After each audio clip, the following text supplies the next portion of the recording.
Áno. Jediný ktorý sa odvolal ty. Ešte aby sme, jak sme slúbili tú sezónu 2009, aj toto sa v nej dia, ale chceme doplniť Michalovskú baštu, rovnako potom aj, čo tam ešte bolo v 2009. Najväčšie skoky v 2009 boli v Berku, to sezónu. To je tiež pravda. A najlepšie sa nám... Vtedy si mi oholil chrbát kolesom. Skoro. No však stáva sa. Potom na Sihoti boli tiež dobré skoky v 2009.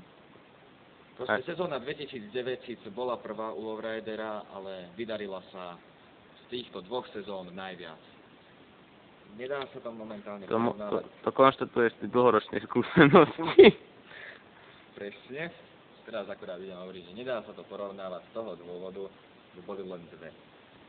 Možno o 2-3 roky budeme vedieť spraviť rozhodnutie, že ktorá sezóna bola doteraz najlepšia. Dodáš ešte niečo ty? Čo ti mám dodať ešte k tomuto? V Berku sme sa vtedy skoro zajebali. To je tiež pravda. Tam boli tedy neskoky. Posledný, ako ja samozrejme, najlepší, som tam dal najväčší jump zo všetkých zámkov, čo skáču. Takže ešte ten rekord stále držím. Síce som si pri tom jebol nohu, ale to bolo až po dopade, čiže sa ten jump ráta. To je pravda. Mám na to sve. On drží najdlhší rekord skoku na Sihoti, ja za to držím najväčší rekord trate na Sihoti, aj za 0,9, aj za 10.